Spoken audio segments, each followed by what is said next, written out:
Hi everyone, and welcome back to the Little Miss Funeral YouTube channel. When I was about 10 years old, I was at a family party where we were all swimming, and I actually somehow managed to step on a piece of glass. I had a family member who was present at this party who was a nurse, so as I was crying, walking my way over to her, she was able to take care of me, to get the piece of glass out of my foot and to make certain that I was okay. I'm certain from my parents' viewpoint, they were so happy that we had a family member who was there, who was present, who was a nurse who could take care of me, so that they didn't have to take me to the ER or a doctor's office. Fast forward to present day, and I'm certain that I have a lot of family members who are now very happy with the fact that they have a funeral director in the family who can serve them when they lose a loved one.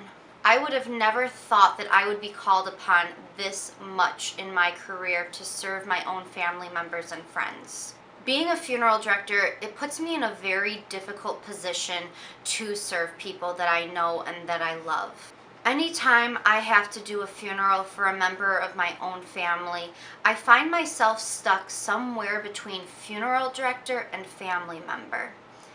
When I lose somebody that I love, I find that I can't openly grieve with the rest of my family because that professional side of me still has to be a rock in order to make certain that everything that has to get done is getting done.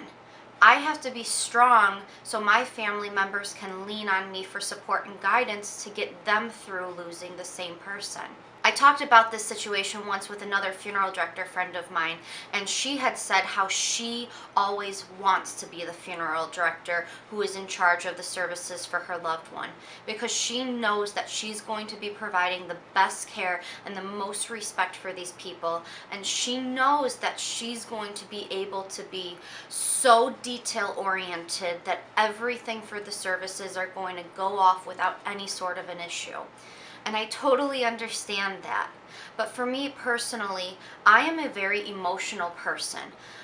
The best way for me to get through things that are bothering me, whether or not it be a little issue in my life or the grief of losing somebody that I love, is to talk about it or to write about it, just to get all of my emotions out. I can't keep things bottled up inside of me.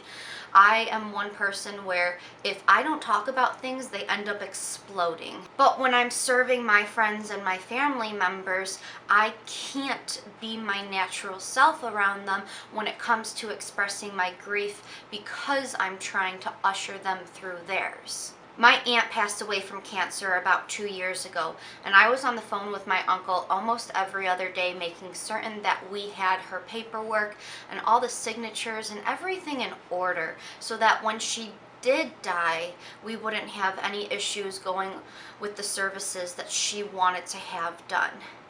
And for most of her battle, I had this disconnect between me and the rest of my family because my uncle would call me and ask a question, and I would immediately go into funeral director mode, answering all of his questions to the best of my ability, never really digesting the fact that he was talking about my aunt. When I went to the hospice facility to take her into our care when she did pass away, it was in the middle of the night and the rest of my family had already left. And when I walked into the room, I just remember once again going into funeral director mode, and I almost didn't even realize that that was my aunt who was lying in the bed. I just immediately started to do everything that I had to do so that we could safely take her into the care of the funeral home. And for her memorial service as well, I was running around talking with the priest, handing out prayer cards, making certain that the organist knew what music had to be played, just so my family didn't have to worry about those items. And it was very difficult because, once again, it was almost as if I couldn't be fully present for that memorial because I was constantly thinking about everything that had to be done. Anytime I lose my own loved ones in my life, I do end up grieving for them, but it's separate. I'm not really able to do it with the support of my own family.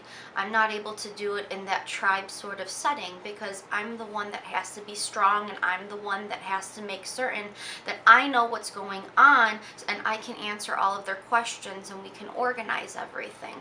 And I'm the one that often has to keep them all on track. When they're getting very emotional, I have to kind of pull them back in so that we can stay focused to make certain that we're taking care of everything that has to be taken care of. So anytime in the past when I have lost a loved one, I have always grieved very quietly, or more so very privately. Oftentimes when I'm driving home from the funeral home, I'll end up crying in my car, or when I get home and it's just maybe me or my husband, that's when I let my emotions out, but I can never really do it because of my title in that group kind of a setting. And I really think that my family members would understand in the past circumstances if I were to get more emotional than I typically had, because they realize that these people that we are doing funerals for are members of my own family too. But in the same breath, I think that they are still looking to me for support to be that guidance for them. At the end of the day, it's a great privilege for myself to be able to bury members of my own family.